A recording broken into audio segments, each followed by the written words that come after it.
The book, Secrets Under the Parking Lot, was released in January and is about Pleasant Litchford, a successful freed slave, and the early history of Perry Township and Upper Arlington. Kim Shoemaker-Starr cleans and restores cemeteries as a volunteer.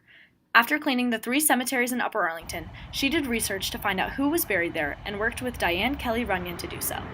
While researching, they discovered that there used to be a cemetery on the land that is currently Upper Arlington High School. Many bodies were removed from the land and taken over to Union Cemetery. However, no one can be sure if all of the bodies were removed, or if there still may be some remains under the Brandon Road parking lot or the UA softball and baseball fields.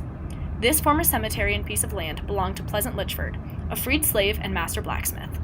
Pleasant Litchford came here with his family, and they were, he had 4 sons at that time.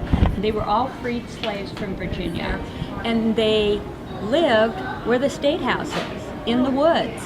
After he'd been here only 3 years, he was able to purchase his first piece of land from John and James Legg.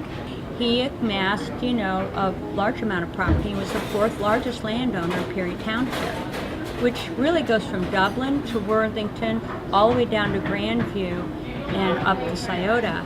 But a lot of people don't realize that he was a person of color, because they see it on a plat map and they see all these people, but how unusual that is. Now, Pleasant was very strong belief in religion, his religion, and education. All his kids were educated. He gave part of his land out, donated it, and built a school for the kids of color in Upper Arlington, which was Perry Township at that time. The colored schools where the senior center is. Litchford had 2 farms. One farm was located in what is now Tremont Center, Tremont Elementary School, Tremont Library, St. Agatha Church, and Northam Park. The other farm is where Upper Arlington High School is now, and is also where his house and cemetery were both located. People of color could not be buried in white cemeteries during those days. And a lot of people, if you lived in rural areas, would have a cemetery for your family, a little burial plot. What he did is he had that half an acre, which will hold up to 400 graves. And so he was such a kind and inviting man in part of his community. There were a lot of people that were buried in his family plot that were not even related to him. And what's interesting about old cemeteries, they're not necessarily all in a straight row. So when they decided to remove the bodies, they really didn't know where they were. They were only supposed to uncover 10, and then they kept getting more and more bodies.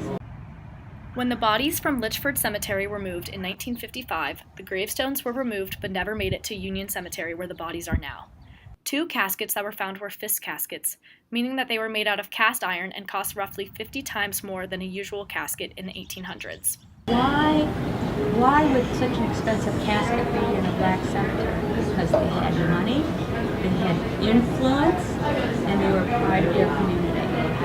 At the time, Perry Township was primarily home to Revolutionary War soldiers and their families, and the community did not have a racial divide because everyone needed each other to succeed. Pleasant Litchford died at age 90 in 1879 with $75,000, which is over $1.7 million today. Then, in 1918, Upper Arlington was founded by Ben and King Thompson and James Miller. They began in the southwest corner of what is now UA and purchased the farmland from Perry Township residents. Their goal was to build a European-style, exclusive, and upper-class community. This book covers the history of what was Perry Township and how it turned into Upper Arlington. It is difficult to find due to high demand, but is available on Amazon.com and some local Barnes & Nobles.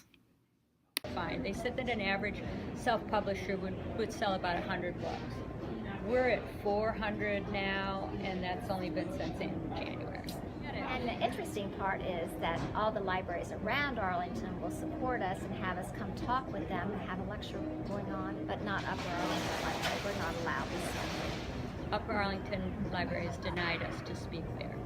Not only are we trying to do several different things, we're also trying to get the surrounding communities and the city of Columbus, the people that think that we are like that, to understand we're not like that, and that doesn't help. we love everybody.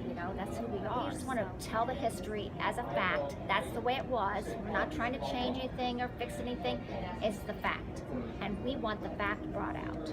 The Upper Arlington High School parking lot and softball and baseball fields are planned to be radared for remains by the Ohio Valley Archaeological Institute starting in June.